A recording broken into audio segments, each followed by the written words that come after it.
Welcome to the Finance Friends podcast. Whether you have followed us from the beginning or you're a new listener, we are excited to have you here. Finance Friends gives our listeners a seat at the table with successful finance industry leaders. Follow us on our socials at Finance Friends Podcast, linked in the description box of this episode, and stay tuned for weekly episode releases. Today, we sat down with David Werdiger, an industry leader in the world of family, wealth, and succession. As a second-generation entrepreneur, David knows firsthand the complexities of managing wealth and family dynamics across generations. He's an author, speaker, and advisor who has lectured at Harvard Business School. He shares his experience navigating the emotional and strategic challenges of ultra-high net worth families. David discusses being a family wealth generalist as his third career. Listen in to find out what his first two careers were. Today we have David Werdiger. Welcome, David. How are you today? I'm well, thanks, Fabian, and thanks so much for having me. Well, thank you for being on. I went to an event a couple of weeks ago where you were the MC for and spoke about family dynamics and family office and intergenerational transfer of wealth, which was really interesting and something that you do. You're a specialist in this field at the moment. Yes, so that was the Prime Financial Group event. I think we can give them a mention. Yeah, we can. And yeah, it was a lot of fun, nice crowd, and I love talking about what I do. And but it took me a long way to get to where I am now, which is itself an interesting journey, I guess. Yeah, and that's what we're here for today, is to understand that journey, because you don't, start off as an 18-year-old wanting to give advice to families around structure and dynamics and potentially policy and whatever it might involve in governance. So let's talk about the start. Where did you?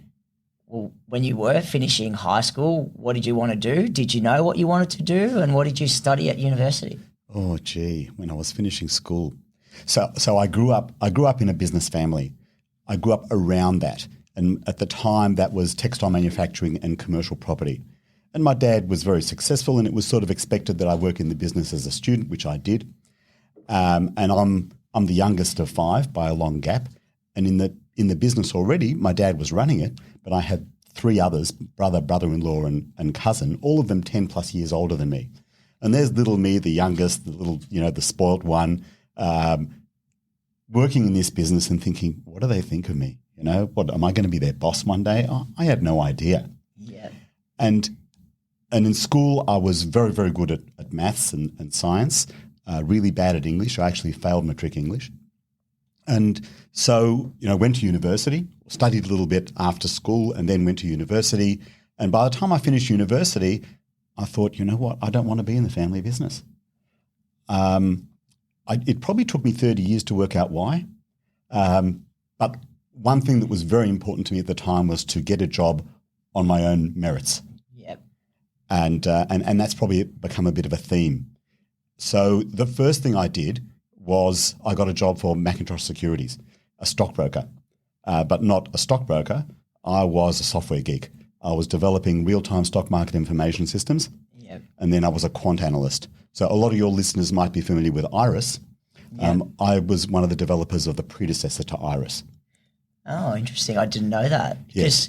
Because obviously software development now is a big thing in everything with tech, and obviously AI seems to demand a premium in terms of human capital skill set, but also business growth opportunities. So I'd imagine software engineering when you started at Macintosh Security is very different to what it is today. Oh my God.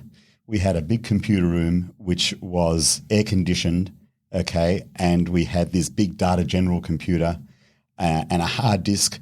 And my boss at the time, who was later one of the founders of Iris, he said to me, disk space is cheap. And this is in the late 80s. And we had, I don't know, we were so excited we might have had like a 20 meg disk drive, like a washing machine size.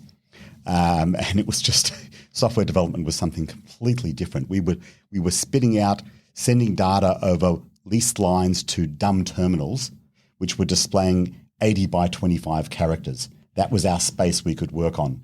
The guys who were doing the graphs, they were doing them with little lines, with vertical bars and plus signs to simulate a graph. It was a very, very different age of software development compared to these days cloud and screens and user interfaces that we'd never dreamed of back then. Yeah. So you were at Macintosh Securities for how many years? I think 3-4 years in those two roles, software role, and then I was a quant analyst with the research department, which was tons of fun. Yeah. So I tended to find myself gravitating towards software jobs that revolved around making sense of a lot of data, and that was something that I really enjoyed doing. But even though I was in a job, I wasn't comfortable. I wasn't working 9 to 5 because I grew up. You don't work 9 to 5.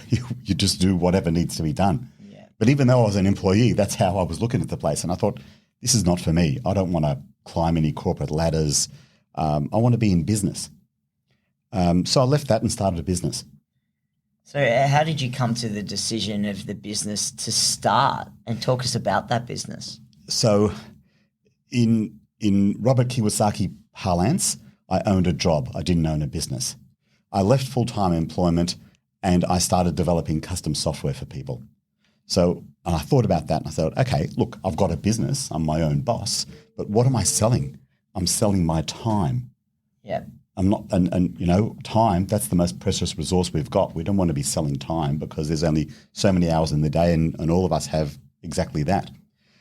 But I continued to do that for a while and I went from one job to the other and I realized, how am I going to scale this business? The only way to scale a business that's selling time is to sell other people's time and take a margin on it. Yeah. A professional services business. And I didn't want to do that because I wasn't comfortable doing that. I was comfortable coding and writing software and, that was an expression of creativity for me.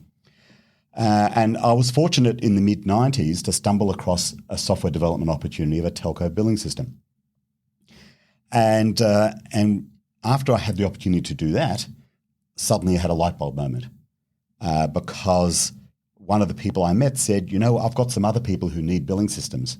This was a time in Australia of telco deregulation and all these baby telcos were popping up and they all needed billing systems. And I thought, oh, okay, this is my opportunity to pivot from selling time to selling IP.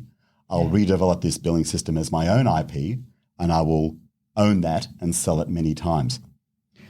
And that was a good in concept.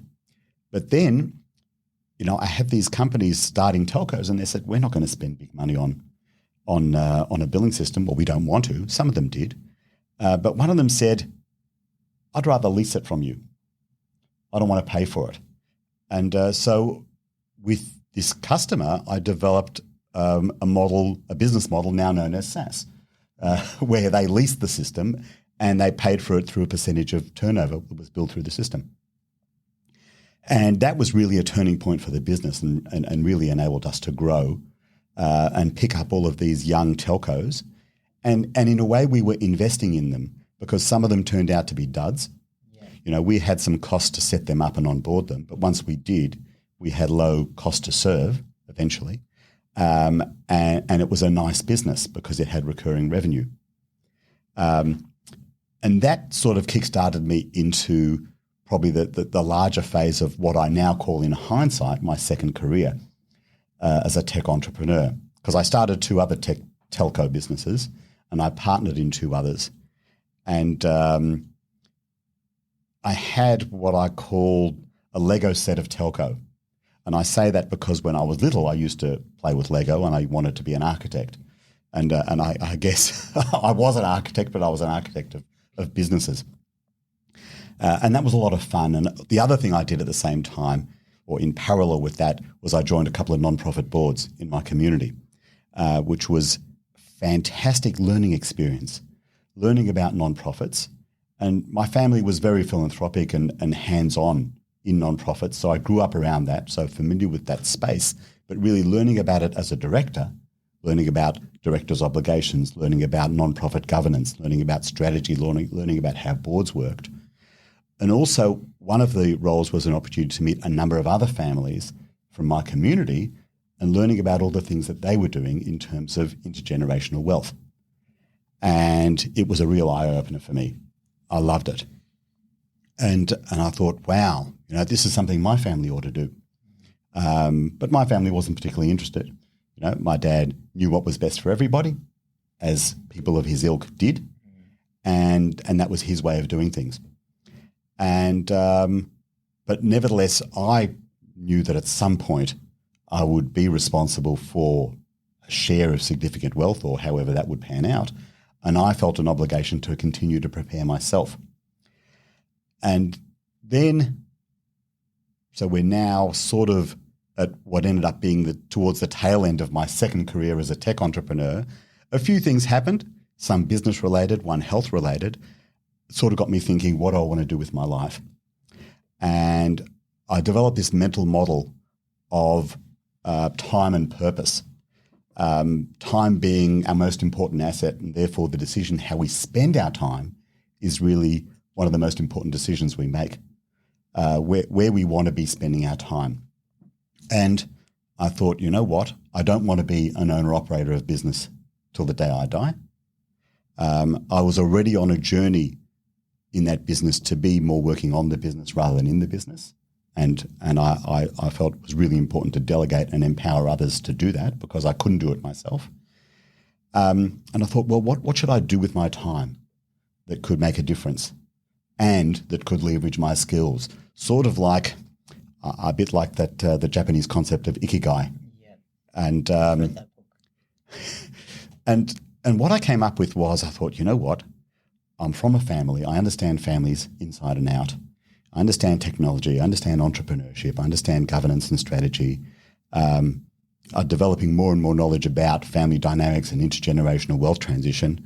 I thought, you know what? What I'd really love to do is advise other families on how to navigate it, because it's not simple. And that's, ended up writing a book about it. And that became... So what's the name of the book? So can you share that with us? Yeah, sure. So the book is called Transition: How to Prepare Your Family and Business for the Greatest Wealth Transfer in History. And I wrote this, now in 2016 or thereabouts. And, there was a lot of talk about this great wealth transfer because, people had calculated the significant wealth that was generated by the baby boomer generation.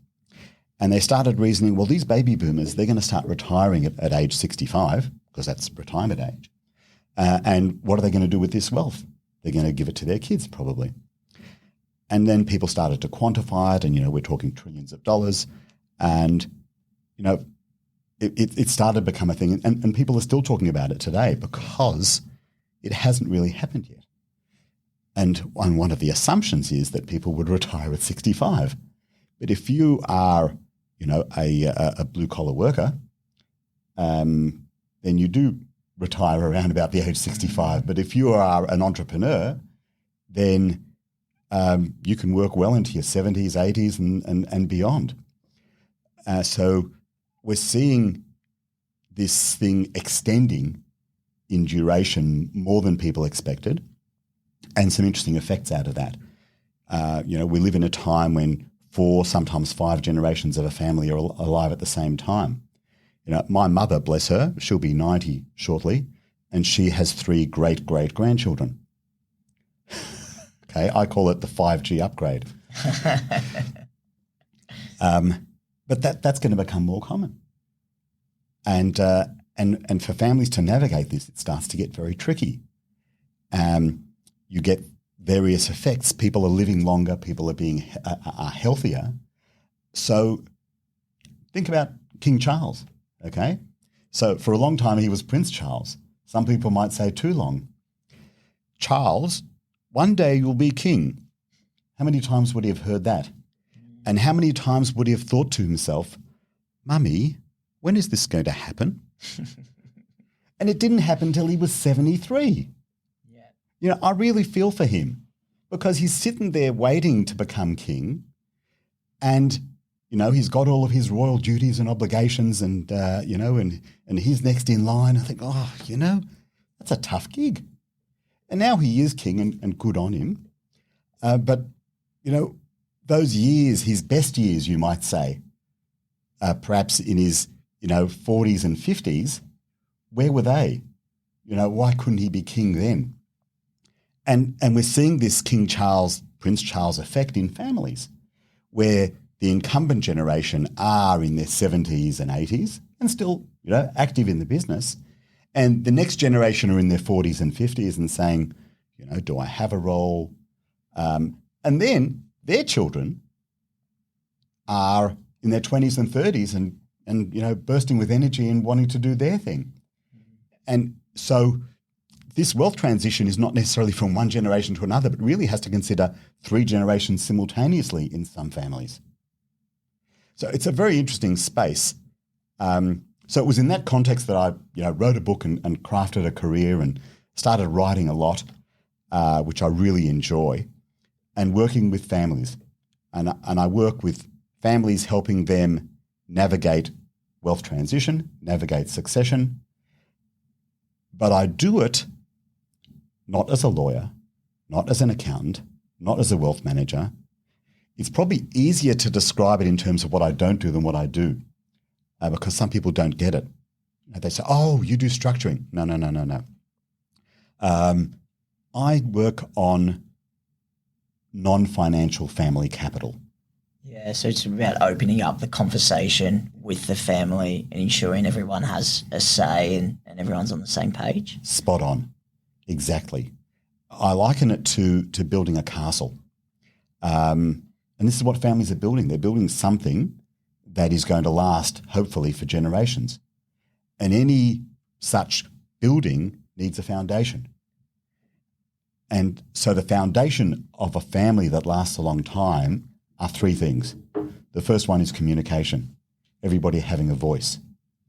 Communication is strongly correlated with trust. I was thinking on my way here and some stuff that I'd read. One of the biggest problems I encounter are parents that don't trust their children. And how that manifests is, I'm worried that the kids aren't ready. I'm worried that the kids are spoiled. I'm worried that the kids are not going to do the right thing. And those are all ways of saying, I do not trust my children. So how do you overcome that then if they don't trust their children and they want them part of the discussion, but obviously it is important with what you do? How do you overcome that? You need to get them on board. Okay, so I think about sometimes a spectrum. Okay, I don't want the kids to be spoiled. And this is, a concern because when you are raised with wealth, there is a risk. And the risk is that you do not end up being resilient, that you don't have drive, you don't have purpose. And, you grow up with plenty, having everything you need. And that can be a disincentive to do anything productive with your life. And this is a concern of parents. So that's one extreme. So how do people respond to an extreme? They go to the other extreme. They'll say, we are going to hide our wealth. We are going to withhold it from our children. We're going to be really tough with them. And that is also not a healthy extreme. I've seen families that have the King Charles effect. That the kids find out in their 70s that they suddenly inherited significant wealth and they're filled with resentment. They're saying, hang on, why the hell did I struggle in my 30s and 40s when I needed it most? When you guys had all this money. Okay, you didn't have to shower me with it, but help me out. So that's the opposite extreme. We don't want that. Or the other thing you have is the sandwich generation. The parents who say, oh, look, our kids who are in their 50s, they're sitting there, but really we want to empower their children. So the children end up being what's called a sandwich generation and being pushed out, where they say, well, we thought we were doing this for our children, but maybe we're doing this for our grandchildren. And the children become, the meat in the sandwich. So those are 2 extreme approaches, either shower them with wealth and risk spoiling them or withhold wealth. And I say, what is the risk? Each one of these has a risk. What is the risk of sharing the wealth with the kids? And that means trusting them, and that means talking about it. And what are the risks of not trusting them and not sharing them?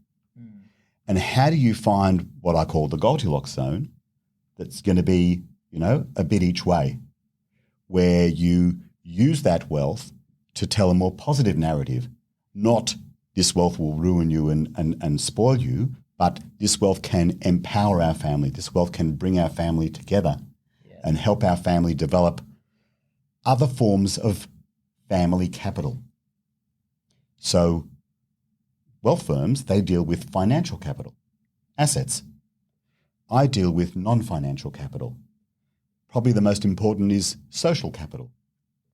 Social capital is the ability of a group of people to work together towards a shared purpose.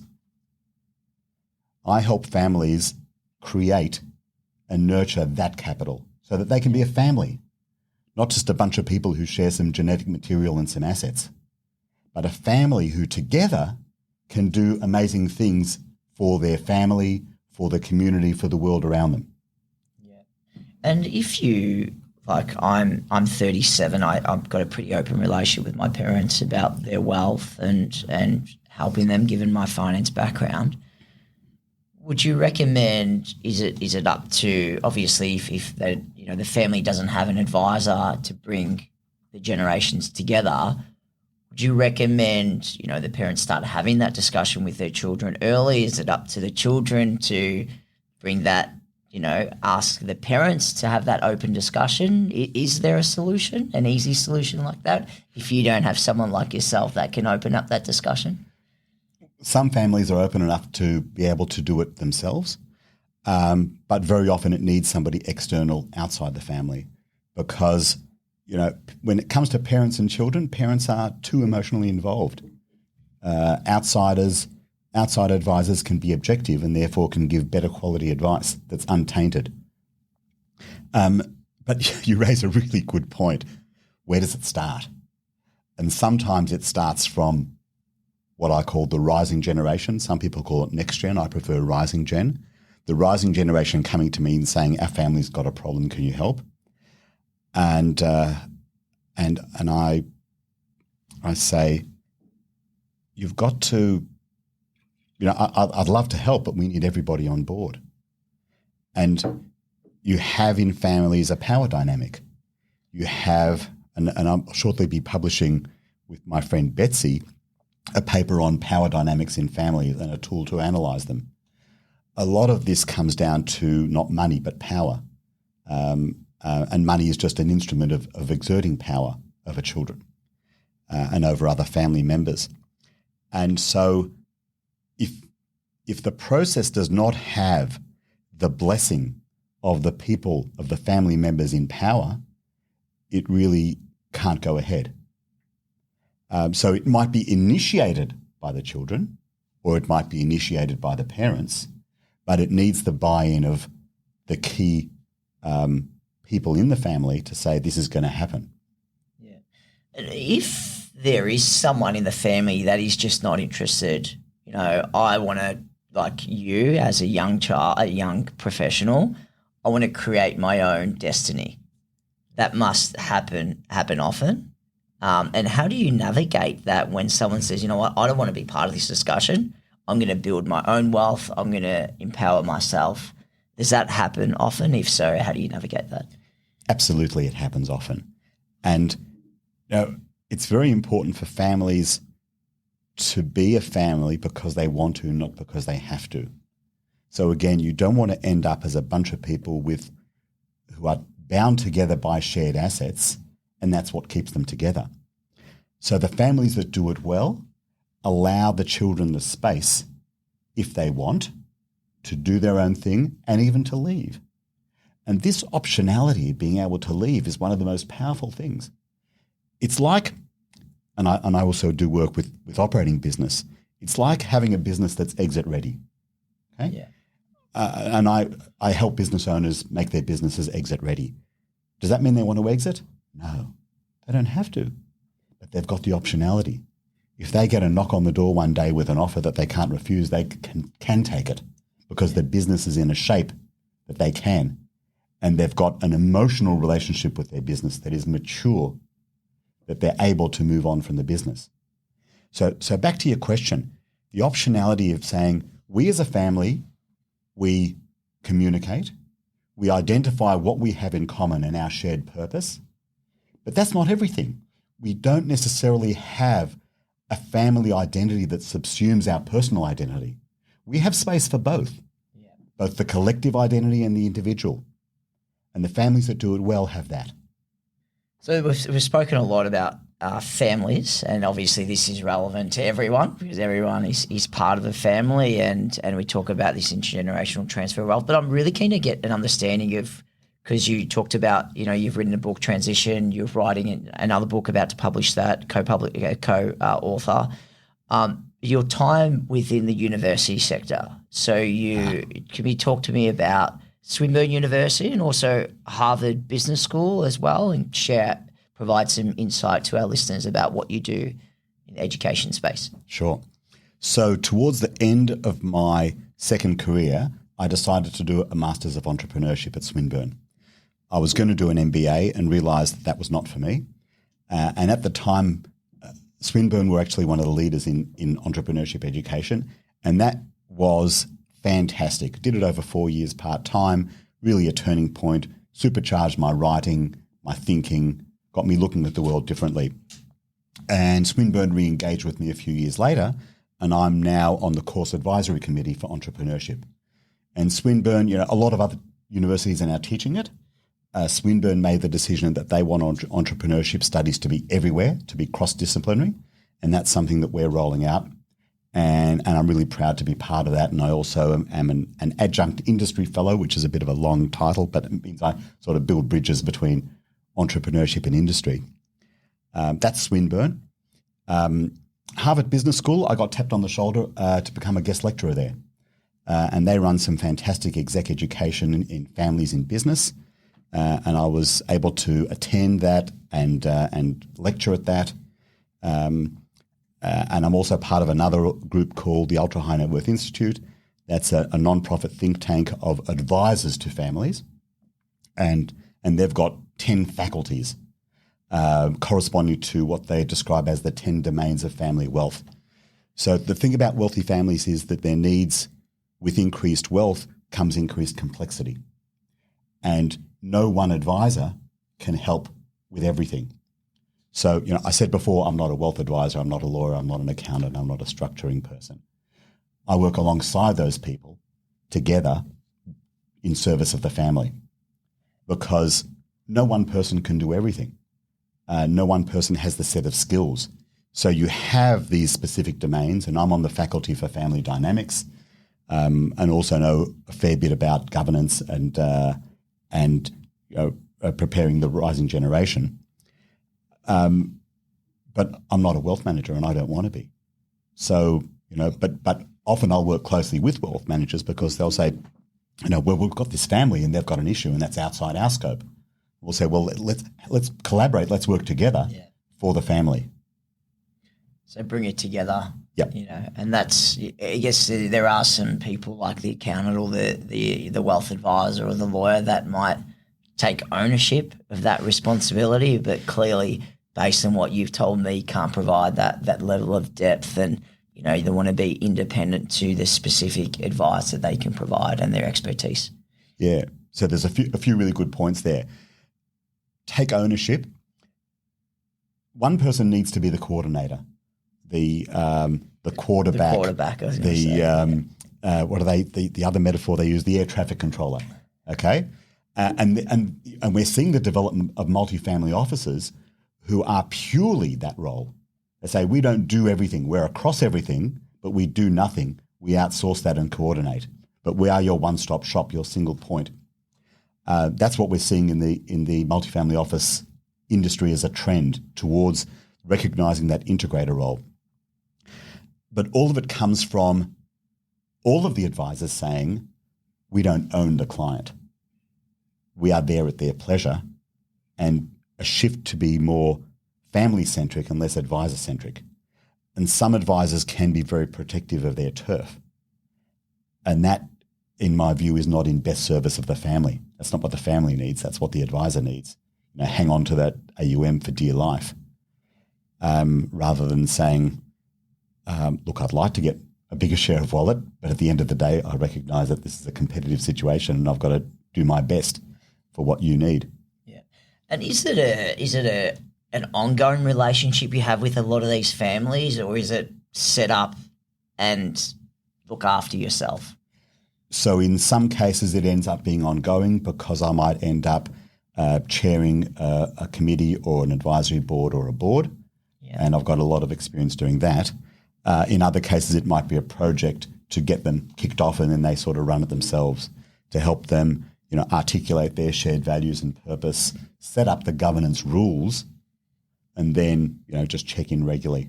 What have you most enjoyed about Ken, I'm mindful of time. I've been going for almost 30 minutes and I really love this conversation. Let's talk about what you've enjoyed over your journey at different stages of your, third career, would you say? Yeah. So I call this my third career. What do I enjoy? In my first career, I was basically an introverted software geek. Okay.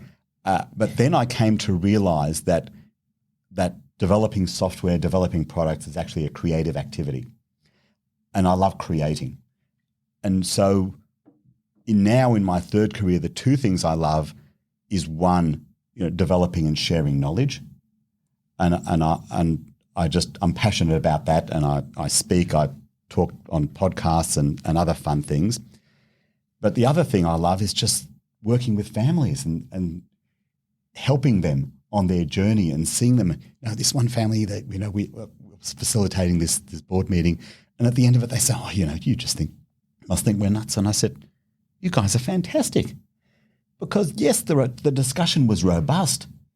It was robust because they care, because they're all at the table and they give a damn, and that is beautiful.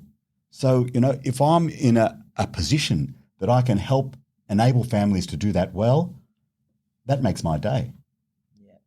If I can help mend conflict situations, okay, not from we'll never talk again till we're best friends, okay, that may not even be possible, but to help families at least be talking and be, reach a détente, a mutual understanding and respect, that is the most gratifying thing in the world for me. Yeah, it's interesting you say that. I've been in situations myself where I've had to help people come together, whether it's to settle on a estate or just bridge a relationship. And, it is I find it very easy to let water under the bridge, but a lot of people find that quite difficult. But just opening up the discussion sometimes is the hardest thing. And once that discussion opens, then hopefully, people can bridge their relationships. Yeah, it's very hard. And the stuff I deal with, it might present itself in financial terms, but it's not. It's about family dynamics. It's about the oldest things in the world, jealousies, rivalries, power, and getting to the bottom of that and helping families work through that.